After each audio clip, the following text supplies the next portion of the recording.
ciel couleur d'acier.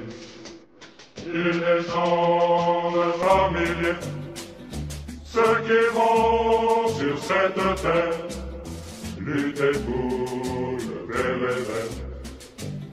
Il faut croire ce que l'on dit, ne lire que si l'on agit, être brave et être fier pour gagner son vrai rêve. Alors, bonjour tout le monde, bienvenue à cette émission très spéciale de Brochu en direct où j'ai l'immense privilège de recevoir à l'émission le colonel Douglas MacGregor et Éric Dénécé. Cette rencontre a été rendue possible grâce à la participation du général français Dominique Delaware qu'on tient à remercier. Un honneur aussi pour le Québec de servir de pont entre la France et les États-Unis. La France qui nous lie par la culture et les États-Unis qui nous lient par la géographie. Merci à nos deux experts de la géopolitique d'avoir accepté cette invitation, de faire profiter à notre auditoire leur analyse sur le conflit en Ukraine. Sans plus tarder, je passe la parole au capitaine français Pierre Plas. Capitaine, bonjour. Oui, bonjour Carl, je salue nos auditeurs et pour ne pas perdre de temps, nous allons immédiatement introduire Monsieur Dénécé en langue française. Voilà, Monsieur Dénécé, bonjour. Bonjour. Merci d'avoir accepté notre invitation, c'était un honneur. Nous suivons vos travaux depuis longtemps et nous sommes très heureux que vous puissiez intervenir. Alors, je vais vous demander tout de suite, très rapidement, pour nos auditeurs, de vous présenter parce que vous avez un CV qui est assez épais et donc je préfère que vous choisissiez vous-même les thèmes que vous souhaitez aborder concernant votre biographie. Bon, écoutez, merci de votre invitation. Merci à Monsieur Brochu également et au général Delaware. En quelques mots, je suis un ancien analyste du renseignement naval. J'ai servi comme officier de marine sur la fin de la guerre froide, où je m'occupais essentiellement du sud-est asiatique. J'ai eu l'occasion de travailler dans les maquis, aussi bien en Cambodge qu'en Birmanie. Et après avoir quitté la marine, je me suis spécialisé en renseignement économique, c'est-à-dire que nous travaillons vraiment en contre-espionnage et en recherche de l'information. Et puis, au début des années 2000, nous avons créé le Centre français de recherche sur le renseignement, qui a maintenant 23 ans, dont le but est d'expliquer dans le monde francophone et en particulier la population française, le rôle important du renseignement dans une démocratie, le fonctionnement des services, et puis bien sûr d'analyser les grandes crises internationales. Voilà en quelques mots. Bon, écoutez, très bien. Donc, vous êtes vraiment l'expert français, parmi les experts français les plus compétents pour analyser précisément la crise qui nous préoccupe tous actuellement, qui est la crise ukrainienne, et dont va nous parler justement le colonel MacGregor, dont I, sir, very honored to welcome you today on Radio Afrocité. First of all, I will ask you to introduce yourself because our audience, which is mainly French speaking, do not know you as well as we do. I am a retired Army colonel. I served for 28 years. And I have a lot of experience inside NATO, where my last position was as the director of joint operations for the Balkans in 1998, 99, and 2000. And more recently, I served as the special advisor to the acting Secretary of Defense at the end of the Trump administration. Donc, Monsieur Dénécé, donc on va parler tout de suite donc de la crise ukrainienne. Donc, en fait, ce qu'on voudrait avoir, c'est une sorte de point de situation. Donc, aujourd'hui, à votre avis, quelle est la situation militaire dans l'Est de l'Ukraine? In the summer of 2022, the Russian leadership decided that it would need larger and more capable forces than the ones that it currently had. And so the entire Russian defense establishment inside eastern Ukraine went over to the defense. That is an economy of force measure to consolidate control of those areas in eastern Ukraine that Russian forces had seized. Since then, the Russians have mobilized more than 300,000 additional reservists. They've had more than 80,000 volunteers, and the resulting force expansion has now reached to about 540,000 in and around Ukraine, with an additional 150,000 in support inside Western Russia and Belarus. However, despite the desire to launch an offensive much earlier, the winter did not freeze the ground in eastern Ukraine. And the black earth, which is perhaps 3 to 5 meters deep in most places, never was strong enough to hold up large maneuver forces. At the moment, it has become mud in the worst sense of the word, making significant offensive operations virtually impossible for both sides. Nevertheless, the Ukrainians have expended tens of thousands of soldiers in pointless attacks against the Russian forces in eastern Ukraine. And the Russians have, in response, first destroyed these counterattacks and then incrementally moved forward to seize key terrain in eastern Ukraine for the follow-on offensive. And we've seen that in Bakhmut and other areas along the 160-mile front. Bottom line is that right now the Ukrainians have taken horrific losses. They have a manpower shortage. They have an ammunition shortage. They cannot easily assimilate new equipment rapidly enough to make it effective in battle. So I imagine that we will continue to see incremental moves by the Russians, probably until May or June, when we will witness a massive offensive designed, hopefully from the Russian standpoint, to seize control of eastern Ukraine entirely and persuade the West and the Ukrainian government to negotiate. Je partage évidemment l'analyse du colonel MacGregor. J'ajouterai quand même un point parce que il faut savoir que lorsqu'on est analyste, comme je le suis, on ne travaille qu'avec les informations auxquelles on peut accéder. Et aujourd'hui, ce conflit ukrainien nous donne l'occasion finalement de voir une des informations très importantes des deux côtés et paradoxalement des dizaines d'analystes qui prennent la parole sans avoir des éléments très tangibles. Or, effectivement, on voit très bien en ce moment qu'il y a un ralentissement de la vitesse de l'affrontement, à la fois parce que, comme le disait le colonel MacGregor, les Russes sont rentrés dans une véritable logique d'élimination et de destruction de l'armée ukrainienne, et que de l'autre côté, on cherche à tout prix à mener des offensives pour maintenir le soutien que l'Occident apporte à Kiev. Donc on est autant sur des logiques politiques que sur des logiques militaires, et je pense qu'il est important de faire cette différence quand on analyse le conflit. Au-delà de ça, il faut dire qu'on passe tous beaucoup de temps à essayer de distinguer les bonnes informations des fausses avec des discours très anti-russes qui ont tendance à expliquer que l'armée russe n'a connu que des échecs depuis le début, et puis certains discours pro-russes également qui voudraient nous faire croire que tout cela n'a été qu'une grande série de victoires.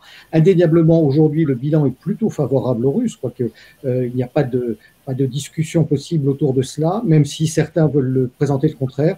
Et effectivement, il sera important de voir dans les 3 à 4 mois qui viennent quelles vont être les décisions qui vont être prises. Est-ce que ce conflit va pouvoir enfin se débloquer, ou est-ce qu'on va rester dans une situation de blocage comme aujourd'hui qui devra un jour ou l'autre conduire à des négociations? Merci. Donc, la seconde question que nous aurions voulu vous poser, alors d'abord à M. Dénécé, en français, quels sont, à votre avis, les objectifs de Washington en Ukraine? I think Washington is somewhat confused on that point.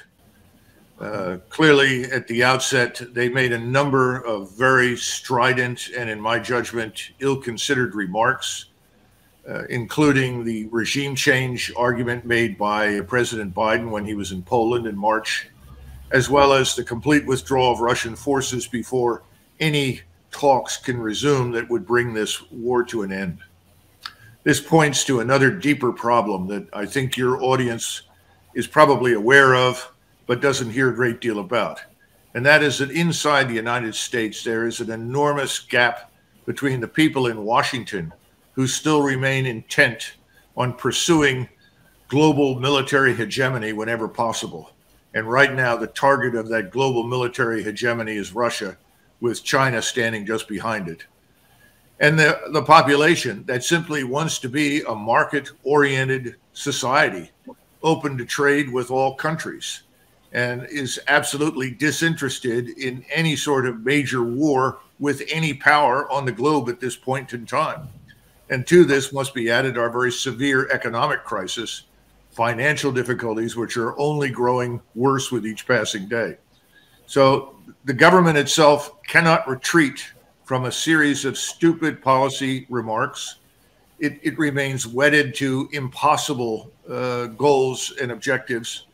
And at the same time, internally, we are probably headed for a very severe economic downturn, as well as a divided society that is absolutely disinterested in war. It may be that the one thing that unites most Americans at this point is opposition to war. Monsieur Dénécé. Thank you, sir. Monsieur Dénécé, oui. Oui, pour moi, je dirais que les objectifs américains sont à la fois confus et évolutifs et qu'ils relèvent autant, en tout cas au début du conflit, de la politique intérieure aujourd'hui que des questions de politique extérieure. Alors, confus pour quelle raison? C'est d'ailleurs ce qui est ressenti assez fortement côté russe quand on essaie d'échanger avec Moscou. Pourquoi? Parce qu'on a plusieurs centres de pouvoir qui aujourd'hui aux États-Unis contribuent à la politique et qui s'équilibrent les uns les autres et parfois se neutralisent. Bien sûr, la Maison-Blanche d'une part, son entourage de néoconservateurs avec Victoria Nuland, avec le conseiller à la sécurité nationale, avec Anthony Blinken, le département d'État, mais également le Pentagone d'autre part, la CIA sur un troisième point. Et ceci est un facteur d'instabilité pour le conflit parce que côté russe, on a pris l'habitude pendant la guerre froide et dans les années qui ont suivi, d'avoir un seul centre de décision à Washington. Or, aujourd'hui, cette confusion pose un problème de lecture et finalement génère énormément d'incertitudes qui a tendance à pousser les Russes à être de plus en plus méfiants des décisions qui sont prises par l'un ou l'autre acteur à Washington. Ensuite, ces objectifs sont évolutifs. Il faut rappeler qu'au début du conflit, le président Biden était très embêté par le blocage des lois de finances que lui imposait le Congrès. Il était en permanence obligé de négocier des budgets de trimestre en trimestre et le fait de pousser à une crise majeure avec l'Ukraine lui facilitait sa politique puisqu'on sait très bien qu'aux États-Unis, lorsqu'on est en situation de guerre ou de quasi-guerre, le président de la République peut faire voter des budgets sans l'aval du Congrès. Et ensuite, bien sûr, cette situation de tension allait dans le sens de ce que souhaitait le Pentagone, qui avait besoin absolument d'avoir des engagements de dépenses sur plusieurs années pour renouveler ses stocks de matériel. Et puis, dès que ce point a été atteint avec l'invasion russe qui a été bien sûr en très grande partie provoquée, eh bien les objectifs américains ont changé par l'échec partiel de leur stratégie, puisqu'ils pensaient que la Russie allait s'écrouler beaucoup plus facilement. Et aujourd'hui, on est rentré pour les États-Unis dans une guerre existentielle, parce que les Russes, avec le soutien des BRICS, de la Chine et de leurs autres partenaires, sont en train de créer un deuxième système monétaire international. Et ça, c'est une attaque terrible pour le dollar et pour la supériorité hégémonique qu'essaient d'imposer les Américains au monde. Troisième question que nous souhaitions aborder. Est-ce que, de votre point de vue, la cause, entre guillemets, de la Russie vous paraît juste? Yes, I think Russia's cause is very just. We have to go back and understand that from the very beginning of the collapse of the Soviet Union, we made a series of promises to then Soviet leaders, Gorbachev and his successor, Yeltsin, that we would not advance the borders of NATO any further east. Obviously, that promise was simply discarded when the Clinton administration decided for domestic political reasons that it would be helpful to incorporate Poland and the Baltic states due to domestic lobbies. Again, the Russians objected, but they did not threaten, nor did they express any readiness to fight over it. They simply expressed their disappointment. Then in the 2008 Bucharest Declaration, we insisted, along with our NATO allies, that Russia recognize that ultimately Ukraine and Georgia would eventually become members of NATO. This, of course, was completely unacceptable to Russia, because that meant that it would now border NATO states that have, let us face it, a history and some hostility to Russia. And they were very concerned. In 2014, we supported a coup which installed a very hostile government, a government hostile to Moscow. This action made it impossible for the Russians to sit still because they were convinced, and with considerable justification, I might add, that Crimea, which historically was never part of Ukraine, would suddenly become a naval base for the NATO allies and the United States. The last thing the Russians obviously wanted was to have a foreign naval base on the Crimean Peninsula in the Black Sea. We insisted that their actions were illegal. We refused to listen to the Russian arguments. And I think the rest of it is history, except to understand that almost immediately we began building up a Ukrainian force with enormous quantities of money and equipment and advice.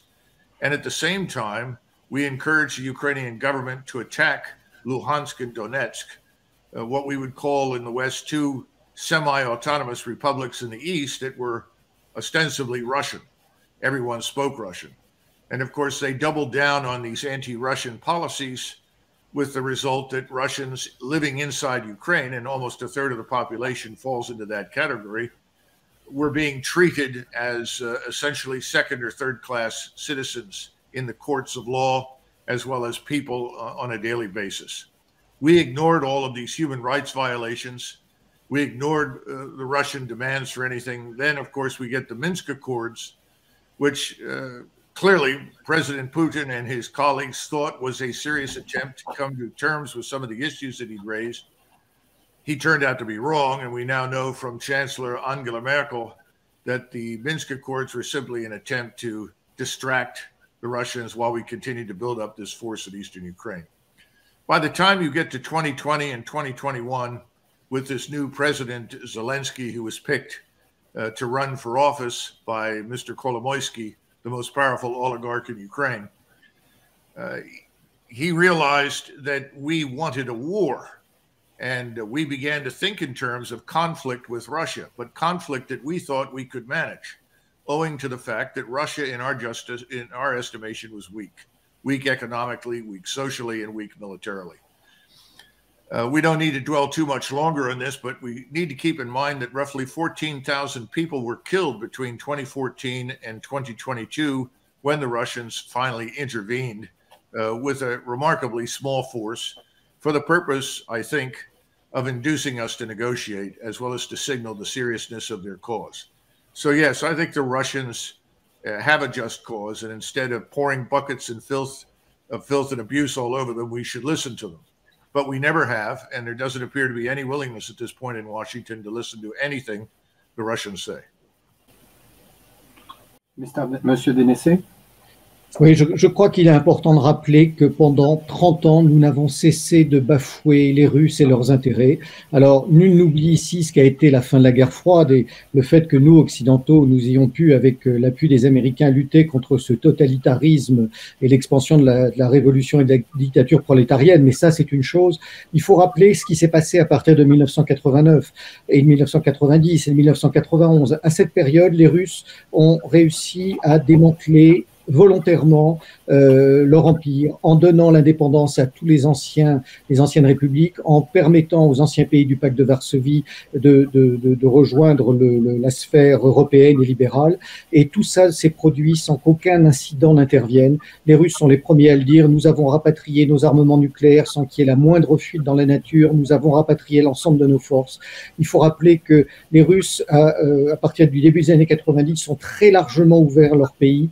Il y avait des gens du FBI au sein de la police et de la milice à Moscou. Il y avait des économistes américains qui étaient présents sur place pour restructurer l'économie russe. Il y avait aussi toute une série de militaires américains et occidentaux pour suivre le démantèlement et le rapatriement des armes nucléaires. Donc les Russes, quoi qu'on en dise, ont joué le jeu, on ne peut pas leur faire ce reproche. Et depuis, nous n'avons cessé de bafouer leurs intérêts et à chaque fois que des promesses ont été faites, elles ont été quasiment aussitôt trahies.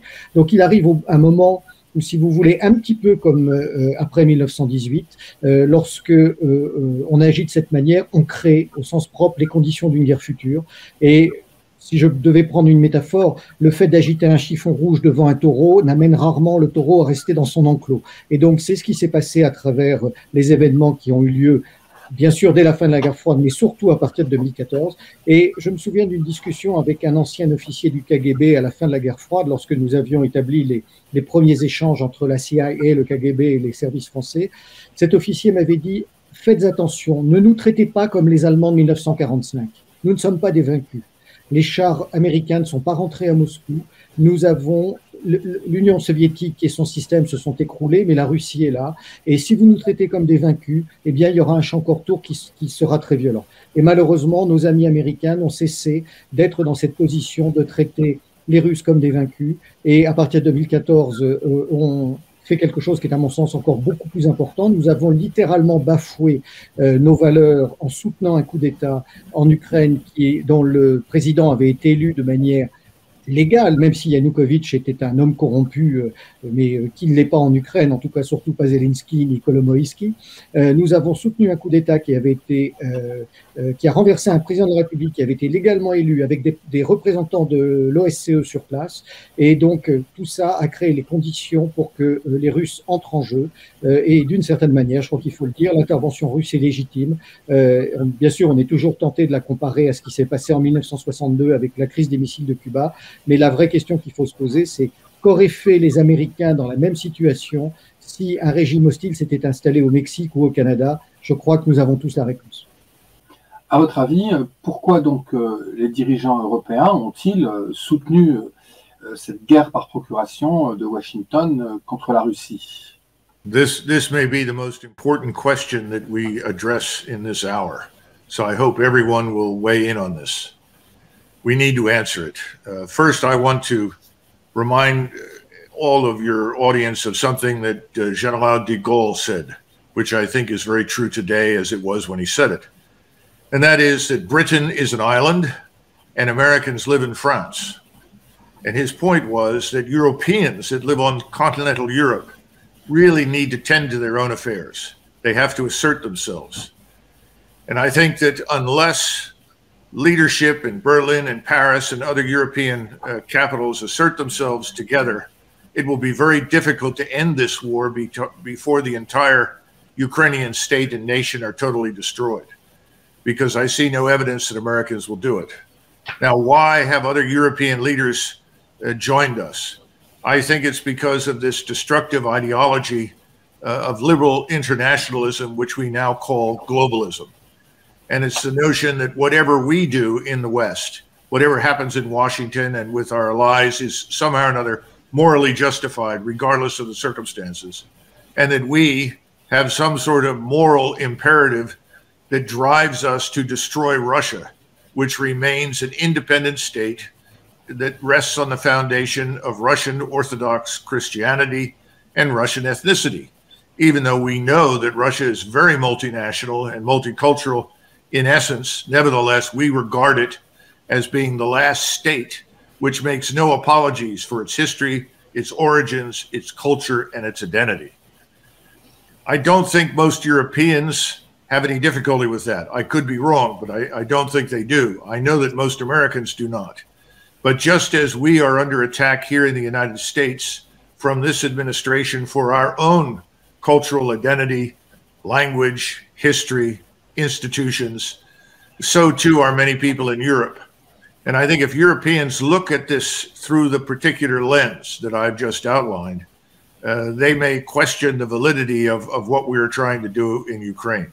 By the way, Ukrainians don't understand the war that they are being driven to fight, because they have been told to see Russia through the Soviet lens, and that's the wrong lens. Today's Russia has nothing in common with the Soviet state at all, or its society. And for that reason, more than anything else, everyone needs to step back and re-examine what we are doing.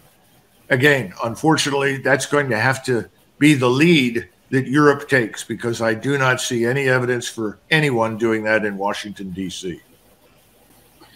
Oui, la raison pour laquelle des dirigeants européens ont suivi la politique américaine, elle est double. D'une part, c'est une vraie victoire des États-Unis qui, depuis longtemps, ont réussi par la culture, par le cinéma, par l'économie, à imposer leur vision en Europe. Et ça, on ne peut pas leur reprocher aux États-Unis de défendre leurs intérêts.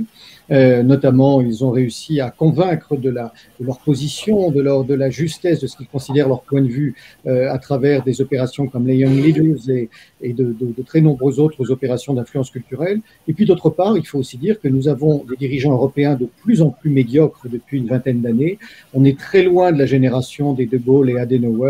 Les dirigeants actuels sont de plus en plus inféodés à des idéaux américains. Et je dirais que finalement, on parle souvent de l'Europe des 27, mais je crois qu'il faut parler de l'Europe des 28. Le 28e État européen, c'est la technocratie bruxelloise, parce qu'on a là une couche par-dessus tous les États d'individus qui sont de plus en plus anationaux, c'est-à-dire qu'ils se considèrent comme européens, comme membres d'un club, et ils ne représentent plus véritablement les intérêts des nations qu'ils étaient chargés de représenter. Et c'est de plus en plus cette couche du 28e État virtuel, si je puis dire, qui aujourd'hui est en train d'orienter non seulement la politique de l'Union européenne et la politique des différents États. Et bien sûr, il y avait 3 États dans cette Union européenne qui pouvaient faire quelque chose. Les Anglais qui l'ont quitté, et d'ailleurs, là aussi, les Anglais jouent une stratégie personnelle qui va tout à fait dans le sens de ce qu'ils souhaitaient. Et puis, il y avait la France et la France, depuis une vingtaine d'années, en tout cas depuis les événements de 2003, n'a quasiment plus de politique étrangère souveraine digne de ce nom. On l'a vu récemment, notamment avec l'alignement du président Macron sur les positions des États-Unis et de l'Europe. Et puis, il y a un État qui est encore beaucoup plus décevant, c'est l'Allemagne. L'Allemagne qui joue un rôle central sur un plan économique et politique en Europe, qui a été victime d'une véritable agression de son allié américain avec les destructions des pipelines Nord Stream 1 et Nord Stream 2, et qui s'est littéralement couché. Donc aujourd'hui, il est extrêmement difficile d'imaginer qu'il puisse y avoir une réaction européenne, vu leur alignement sur les positions américaines. Je mets de côté les autres petits États européens, notamment les Scandinaves, les pays du Benelux, qui eux ont depuis très longtemps abdiqué toute souveraineté et comptent bien sûr sur nos amis américains pour assurer leur défense et conduire leur politique étrangère. Effectivement, c'était édifiant. Donc, dernière question que je pose donc d'abord en français. À votre avis, donc, comment cette guerre pourrait-elle se terminer? I think that the Russians have concluded that they have no one to negotiate with. And under those circumstances, they feel compelled to end this war with military power. The first phase will be effectively the consolidation of control over eastern Ukraine, all the way up to the Dnieper River and to the gates of Kiev. At that point, I think they will reconsider, look for negotiation partners, but failing any other negotiating partners coming forward, they will then cross the river and they will advance, if necessary, all the way to the Polish border. And this is because, from the Russian vantage point, there is no reason for them to believe very much of what we in Washington say. We've made promises before. We've said things before. We did not honor those promises, and we effectively lied. The Russians now know that they were lied to by both President Macron and Angela Merkel. And under the circumstances, they have no reason to believe them. So I don't see any other way for this to end, from the vantage point of Moscow, than to complete the task of going all the way to the Polish border.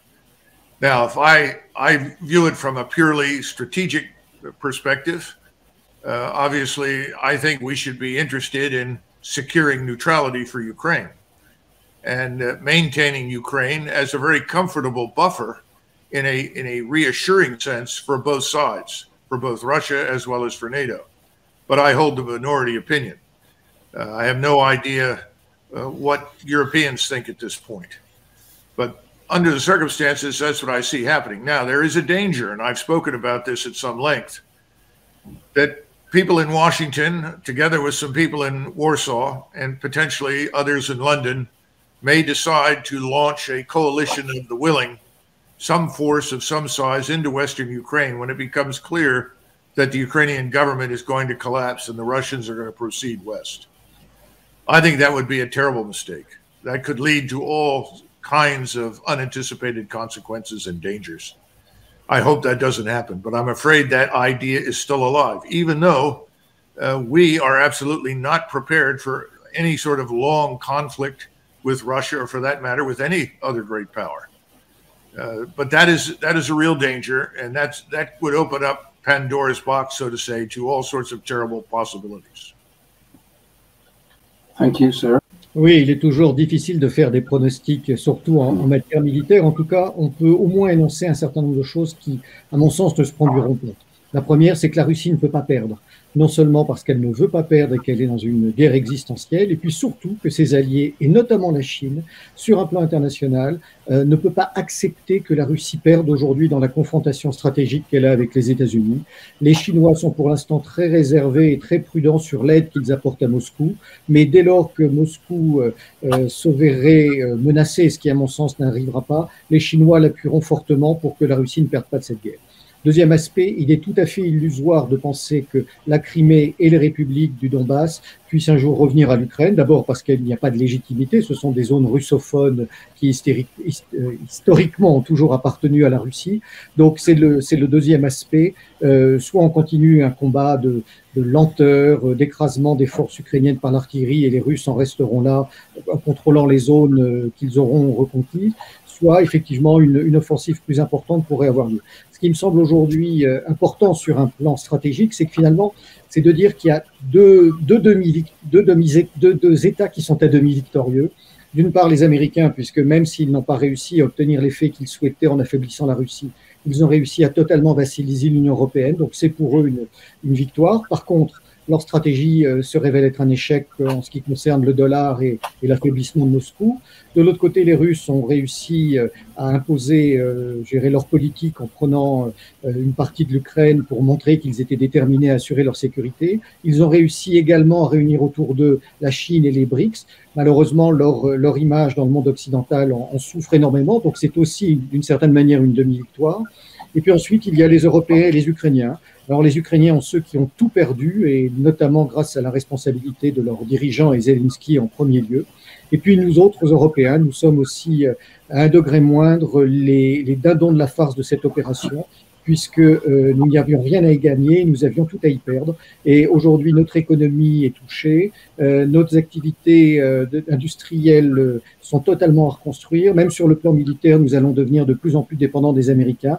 Donc c'est un bilan qui est extrêmement négatif pour l'Europe et bien évidemment pour l'Ukraine. Alors, je n'oublie pas au passage les populations innocentes d'Ukraine qui n'ont pas toujours soutenu le régime Zelensky lorsqu'il se livrait à des actes barbares dans le Donbass et qui aujourd'hui ont à souffrir des décisions que prend leur régime et se trouvent malheureusement sous les bombardements. Mais au-delà de la compassion qu'on doit avoir pour cette partie du peuple, je n'oublie pas non plus que toute une série d'extrémistes n'ont cessé depuis 2014 d'encourager l'offensive contre le Donbass et les frappes contre les populations civiles qui s'y trouvaient.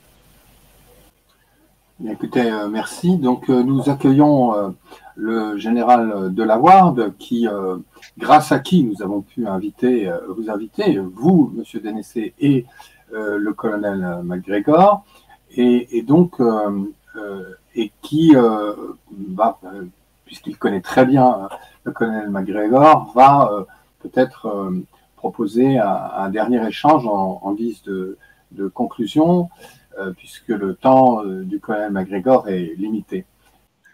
Moi, ce que je voudrais dire, à avoir écouté cette émission vraiment brillante, hein, c'est que tout presque a été dit, et bien dit par les deux invités de ce jour. Donc, je n'ai rien à rajouter pour l'instant. Pour l'instant, je pense que l'essentiel a été dit. Et je ne peux que soutenir les deux orateurs de ce jour pour tout ce qu'ils ont dit, de manière différente, mais complémentaire aussi. Donc, c'est bien. Et pour les Américains qui verront que les Français, certains Français en tout cas, et pas n'importe lesquels, pensent comme eux. Et puis, pour les Français, de voir l'inverse, c'est-à-dire que le colonel MacGregor, dont je vous parlerai un petit peu tout à l'heure, qui n'est pas n'importe qui non plus, que j'ai bien connu aux États-Unis, vient de nous faire un résumé en quelques minutes de la situation vraiment exceptionnelle. May I add something? I wanted to say, I already said it during the preparation of the show, but it is very important for the American public to know, and for the French public too, to know that we have been accused because we tried to have an objective assessment of the situation. We have been accused to be pro-Russian and anti-American. Okay, personally, I'm a member of 5 associations of French-Russian friendship. It is true, but I am absolutely not anti-American. And as Karl Brochu said when he introduced the subject, we are linked to the United States by culture and geography. In fact, we have to remind that on the Battle of Yorktown, there were more French fighters than Americans. And I personally have family in the United States. I already said it. And I personally think that what Donald Trump called the deep state is the real enemy of the American population, which is suffering at the moment, exactly as the Russians were suffering from the Soviet dictatorship. Yeah, I agree with what Pierre Plas said. A large part of my family, sisters, nephew, and grandnephew are American citizens today. About 40 of them, 40 of them, and they are living in different states, Nevada, California, Utah, and so on. So what I would like to say to my American counterparts is that I have, of course, nothing against American people. And it's leadership of America which is now in cause for me, which is guilty for a lot of things, and not American people. American people are manipulated by medias like we are in Europe. Exactly. Absolutely. Just before I left SHAPE, Supreme Headquarters, Allied Powers Europe in Mons, I had to give a short presentation to an audience. And at the time, they were talking about NATO, its purpose, its future. And I made the statement that if water is purest at its source, then Europe is the fountainhead of our civilization. And standing next to me was an officer with whom I became very good friends. He happened to be from the Foreign Legion. His name was Felipe Gonzalez. I've lost track of him. I'm sure he's probably retired from the Legion by now. But he leaned over to me and he said, "Douglas, the French do not believe that you are part of Western civilization." And of course, I was laughing and so was he. And I said, well, whether they know it or not, they are. And of course, I believe that. But I also believe that NATO was preserved after the collapse of the Soviet state for the purpose of preventing war in Europe. We have done the opposite now. We have actually provoked it. We provoked it in the Balkans twice, first in Bosnia-Herzegovina and then subsequently in Kosovo. We have carried forward this approach in Ukraine. It needs to stop, but it will only stop if our European colleagues stand up and demand that it stop. We can't do it here, at least not for another year and a half till we have new elections. Thank you, sir. Thank you, sir. Thank you. Thank you very much. Okay.